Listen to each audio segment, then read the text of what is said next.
వెంకటేశ్వరుడు అక్కడక్కడ బట్ట అంటించుకున్నాడు అందావిడ. ఈయన పంచె కట్టుకోలేదు, గుడ్డ ముక్కలు అంటించుకున్నాడు అక్కడక్కడ అంది. ఎందుకని? వెంకటరమణుడి పంచెంతా మీకు ఎప్పుడన్నా కనపడిందా? ఎన్ని ఆభరణాలు పెట్టేస్తారు, అన్ని ఆభరణాల మధ్యలో ఏదో గుడ్డ ముక్కల్లా కనపడుతూ ఉంటుంది ఇలా అక్కడక్కడక్కడక్కడ రంగులతోటి. అందుకని ఆ చించిత అమాయకంగా అంది, పంచె కట్టుకున్న ఆభరణాలు పెట్టుకున్నాడని లేదు, అక్కడక్కడ బట్ట అంటించుకున్నాడు.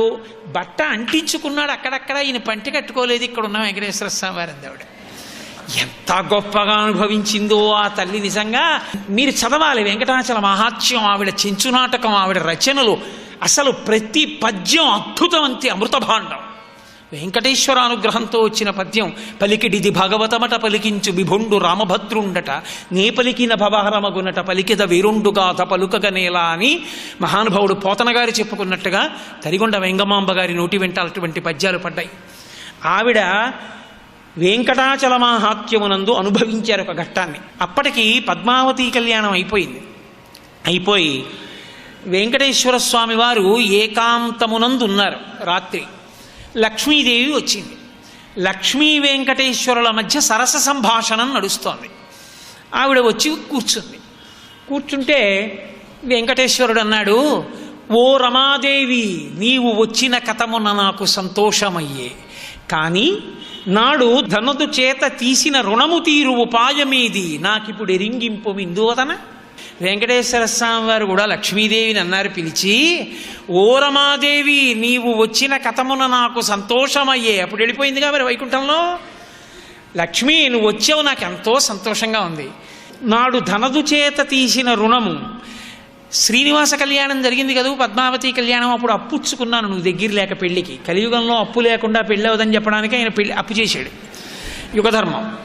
అందుకు నా అప్పు తీర్చాలి కదా, ఇంటి యజమాని అప్పు తీర్చకపోతే యజమానికి అగౌరవం. నేను అప్పు తీర్చనెల్లరు ఏమంటారో తెలుసా, లక్ష్మీనాథుడు ఇవ్వలేదంటారు, నీకు అమర్యాద కదూ.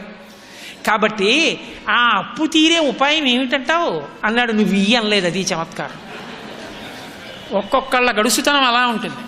ఓ రమాదేవి, నీవు వచ్చిన కథమున నాకు సంతోషమయ్యే, నువ్వు వచ్చావు, నాకు చాలా సంతోషం. కానీ ఆ కుబేరుడి దగ్గర అప్పుచ్చుకున్నాను కదా, అది తిరిగి ఇచ్చేయాలి కదా. ఏం చేస్తే బాగుంటుందంటావు? నువ్వు ఇచ్చేస్తాను అనలేదు ఆయన.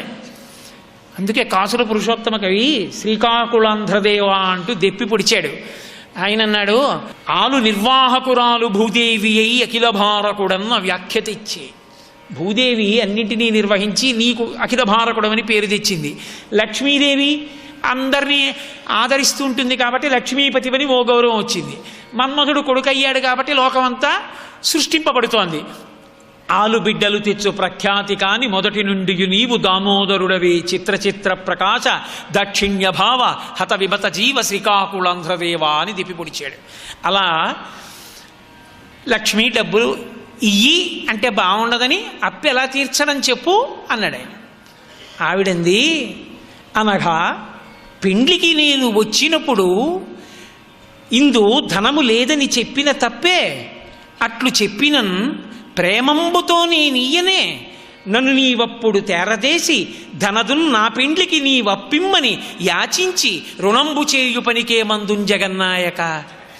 ఏమయ్యా, పద్మావతి కళ్యాణానికి నేను వచ్చానుగా, నీకు సంపంగి జలాలతో స్నానం చేయించింది నేనేగా. ఏమప్పుడు నా ఇంకొక్కసారి ఇలా చూసి, లక్ష్మి డబ్బులు లేవు, అప్పు తీసుకోవాలనుకుంటున్నాను అని ఒక్క మాట అంటే నేను ఇవ్వనా? అప్పుడు నేను పనికి రాలేదు, నన్ను అడగలేదు డబ్బులు. నన్ను అడిగితే అక్కడికి మీకు చిన్నతనం, అక్కడికి చాలా పెద్ద డబ్బున్న వారిలా కూర్చున్నారు. కుబేరుడి దగ్గర అప్పు తెచ్చుకున్నారు. ఎలా?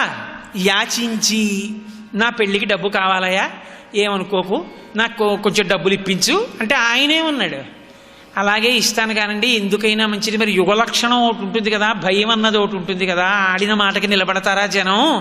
ఏమో ఈ లక్షణాన్ని నుంచి ఉద్ధరిద్దామని వచ్చిన మీకు ఆ లక్షణం వస్తే, అందుకని మీరు ఒక పని చేయండి, ప్రామిసరీ నోటు ఒకటి రాసి ఇవ్వండి అంటే నోటు రాసి ఇచ్చాడు. ఇప్పటికే అదే ఆదివరాహస్వామి వారి కింద ఉంటుంది ఆ నోటు.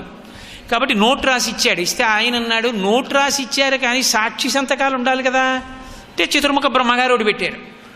ఎందుకైనా మంచిది, రెండు ఉంటే బాగుంటుంది. పరమశివుడు ఒకటి పెట్టాడు. వీళ్ళిద్దరూ మంచిదే కానండి, వీళ్ళిద్దరి మీరు అప్పు తీర్చట్లేదని అడగడానికి వెళ్ళాలంటే అసలు వాళ్ళ అపాయింట్మెంట్ ఎప్పుడు దొరుకుతుంది? కాస్త తేలిగ్గా దొరికేవాడు ఒకటి చూడండి, అక్కడే ఉన్న అశ్వత్థ వృక్షం పెట్టింది.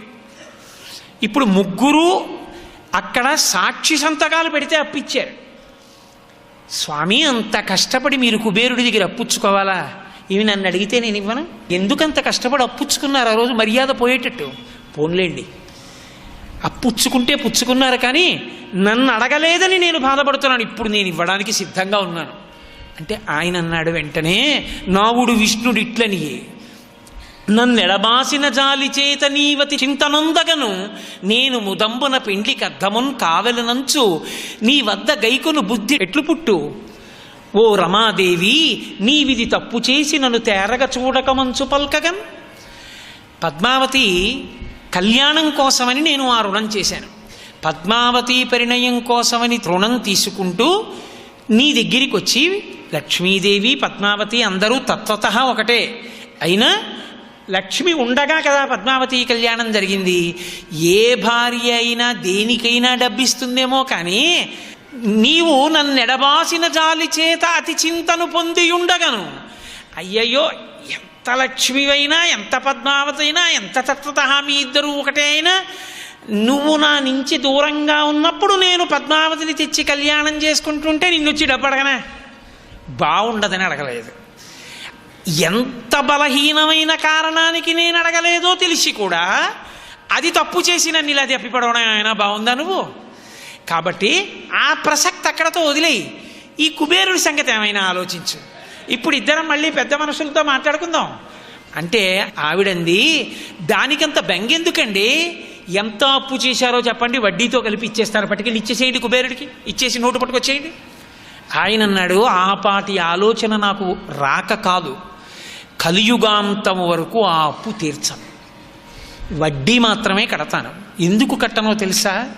కలియుగంలో ప్రజలకి ఒక లక్షణం ఉంది, వాళ్ళని ఉద్ధరించడం కోసం ఎవరూ ప్రార్థించకపోయినా నేను ఇక్కడికి వచ్చాను. అప్పు కట్టేసి వెళ్ళిపోతే ఉపయోగమేముంది? కలియుగంబున పాపకర్మంబులాచరించు ప్రజలు రోగాది తాపత్రయములు కలుగగా తత్కాలంబులందు నన్ను పేర్కొనుచు పల్మురల్ పెట్టునప్పుడు వారి ఆపదల తీర్చి రక్షింపకుండుట నాకు నీతి కాదు. కావున వారి దుష్కర్మములు ద్రవ్యంబుపై ఆకర్షణంబు చేసి పాపములను నివారించి తత్పాపరూపమైనట్టి ధనము కొండపైకి రప్పించి నిస్పృహుండనగుచు అజ్ఞజనులకిప్పించు నచలమతిని. ఓ లక్ష్మి, నేనేం చేస్తుంటానో తెలుసా? అన్యాయంగా ధనం సంపాదిస్తారు, అన్యాయంగా ధనం ఖర్చు పెడతారు. ఇలా ఖర్చు పెట్టడం యోగ్యమా? ఎవ్వడికి అవసరం ఉండదు. ఈ తల్లి భూదేవిలోంచి సమస్తమైన భోగోపకరణములు వస్తున్నాయి. నీకు కావలసిన దానికన్నా ఎక్కువ వాడుకుంటే నువ్వు భవిష్యత్ తరాలకి ద్రోహం చేసిన వాడివి. నీకు కావలసిన దానికన్నా తక్కువ వాడుకుంటే నీకు నువ్వు ద్రోహం చేసుకున్నవాడివి. రెండిటి మధ్య సమతౌల్యాన్ని పాటించి ఎంతవరకు అవసరమో అంతవరకే భోగం అనుభవిద్దామన్న స్పృహ లోకుల యందు ఉండదు.